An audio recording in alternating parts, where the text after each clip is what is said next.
Um,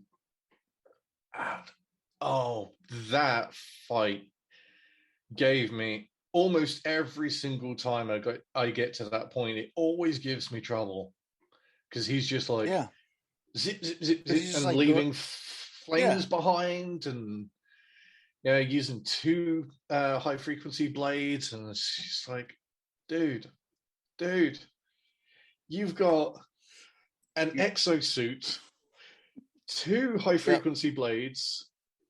You've got the Les Enfants Terrible genetics. Um, yeah, you're not playing fair. Come on. not really. And then you're like And here you're I am, an ex you're given a child sword. soldier with one Yeah, you're given with one one sword, sword and you and weren't no armor. you also weren't given enough time to like kind of practice the sword. Like you were No. given like a small little time, like okay, practice it. And I was like, this is not real practice. Like I need to know how to use this sword. Yeah, yeah. Solid gives you it, Mm, and you swing it a few times in the hallway, yeah, and then you do get to use it against the goons. yeah the Tengu soldiers on Yeah. Arsenal. Yeah, Well, I mean, up to that point, they're not goons; they're elite yeah, because they're all up armored. They've got P90s and highly trained. And then you get into the fight, and you've got Solid watching your back with the M4, and you can run around with whatever, but you know everyone used the high frequency blade their first time because it was the shiny new thing. hmm And yeah, you just like holding it out, pew, pew, pew, pew, pew, pew, deflecting bullets, and you're like, hold on, Ryder's just picked this up. How does he know he can deflect bullets with it? How's he got the reaction time to deflect bullets with it? But then you get up close to the Tengu and you're like hacking them to bits. Well, not bits. This isn't Rising.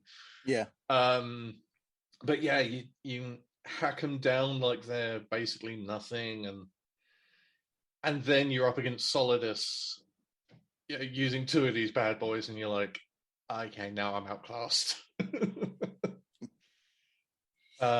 This is like the end game boss of like a franchise where you can take your character through and you're like a mid-level character from the first game. Help, poke. um I was gonna say, but I, yeah. mm. Oh no, Sorry. I had to replay that. I had to replay that boss battle like over and over and over until I finally got it. I was like, oh, now I know how to beat him. Hold on, let me get back in there.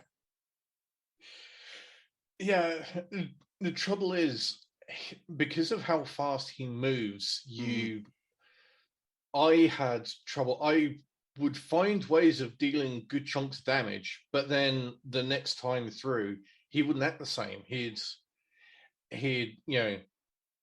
first time he'd zip there and then there and then there. hmm So I happened to be close enough to be able to move and get some damage in, but then um the next time he'd like zip there and there, and it's like, uh, there's no pattern.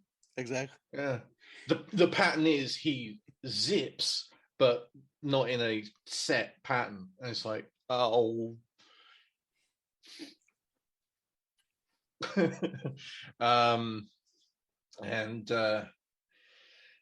yeah, and I imagine when I do eventually get my hands on Metal Gear Solid 2 again, hmm it's still going to give me a lot of trouble, that fight, especially. Yeah, there's going to be some muscle memory there, and tactics buried in the deep, dark recesses, but um, age has changed how I play. So, yeah, I'm not looking forward to facing him again. I mean, I didn't mind him facing the first time when he's in the Harrier jet. That I didn't Oh yeah, mind. that That was I that didn't was quite mind. fun. I was like, okay, like this. I was like, this was pretty cool. Because then Solid Snake just like kicks off a Stinger missile, like here. It's like Go Get shoot her him down. done. Go shoot him down. I can't Yeah. do it. And then that actually was fun. That fight was fun. Fat Man was okay. It was kind of weird. Like when I first played it, it was like, wait a minute. They're like Peter Jones, like he scents his bombs with cologne. I'm like, why? It's his signature. I'm like, Yeah, but why? Why? I mean, I didn't answer. Like, There's people. does he like that scent? Like, is that like what? And then to look for it, like you see, like on your cell phone radar, it looks like cat pee on your radar Yeah, for the yeah. bomb. It's that musty yellow. Mm-hmm. And And then yeah, I'm thinking like that. We're like, what is that? Like, what am I looking at? And then yeah. trying to think.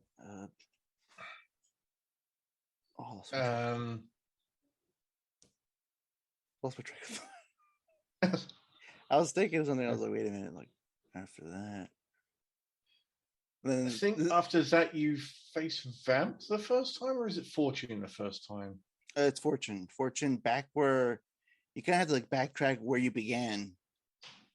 And yeah, and then like, as you're going to go back out, she's just she come down. Up. Yeah, because then she thinks like Solid Snake is there, like where you are. Like she's like, oh, finally. She even monologues saying like, finally, we're finally gonna meet. And then she just like goes off and shoots her gun, and then she sees him like Raiden flipping, and still doesn't like. She doesn't skip a beat. She's like, all right, you're not Solid Snake, but I'll still kill you. Yeah. Oh yeah. Because she's under the impression that it wasn't Ocelot. Because Ocelot told her that Solid killed Jackson. Yeah. That's why she's got a perceived beef with Solid. Which, I was gonna say, by which like you should never really trust what comes out of his mouth, ever. Even but in universe, with a couple of exceptions, by the time you learn that lesson, it's too late. Yeah, exactly. Even when like he's your ally in, he's kind of like your ally in 3, but you don't know it till the end. And then and then in V, he is your ally, and then I'm like, no, I don't trust you at all. Like every information you give me, I'm not going to listen to you. Yeah, but from Johnny's analysis of 4, when you read between the lines of everything that he's done throughout the entire chronology, it's been in service of Big Boss. Yes. So in a roundabout way, he has been pursuing the same thing as Otacon and Snake. Even at points being on a parallel course. But Ocelot, or Liquid Ocelot, just has to be deceptive about the whole thing. Which that kind of like made like my head explode the 4th game. Like, wait a minute, like the arm is gone. I know the arm is gone. He ended up like with some kind of prosthetic. Yeah. And then he kept going with it, like with I forgot how they explained it. I think it was like kind of like did the same thing where he, similar to what in V, he made himself like believe the person you're following is Big Boss, because he needed to believe it wholeheartedly. So kind of like in the 4th one, he needed to like trick his mind. Yeah, he needed that Liquid is hypnotherapy thing. Yeah, the Liquid is buried. When Solid Snake appears, he'll come out. Although the thing I did find funny is when you see that Ocelot's got a new hand, and then he takes the coat off, and you see the like surgery scar for attaching it. It's up there. Yeah, it's even higher. But yeah, in 1, it's like taken off just behind the wrist. Exactly, because then you kind of like you see where he grabs the wrist in 1, and it's like it's nowhere near like. So I'm guessing like maybe because attaching Liquid's arm, he just wanted like fully eradicated from his body and went a little Yeah. bit, or maybe like the Although I guess procedures. maybe they just or he decided or they decided you know, just replacing the hand, it wouldn't be believable for Liquid. Well, it's kind of not believable for Liquid's personality to recess in a body part, but for it to be more believable, it can't just be the hand; it's got to be most of the arm. Mm-hmm. But then you don't see Liquid. You don't see Ocelot's escape in the first game, so something else could have conceivably happened to more of his arm. Who knows? Yeah, probably like Or it wasn't infection. treated soon enough. So yeah, it could have been infection started spreading, or gangrene or whatever. It was also kind of gross. Like you're missing a limb, so your first idea is to take off the guy who you're supposedly were following. Like, I'll take this guy's arm. He doesn't need it. Chop it off. Yeah.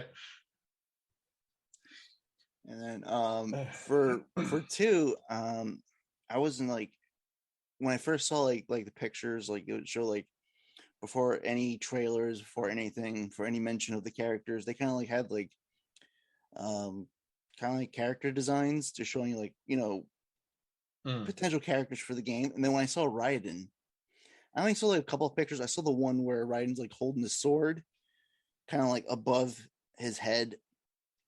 And then they show the other one where it's like a kind of a close up, and he looks way different in those like initial drawings, and it led me to like kind of believe like, oh, I think we're playing a woman in this time for the second one, because that's what I thought going into the game. I was like, oh, it's a girl. I think. I mean, Raiden does look fairly effeminate, even in the finished product, but that does remind me of the cutscene with the president. Yeah, like, first thing he does is just like grab the crotch. Don't ask questions. Just be like, run up to him, like, you're a man. Grab it. Like, whoa! It's like, you're a man.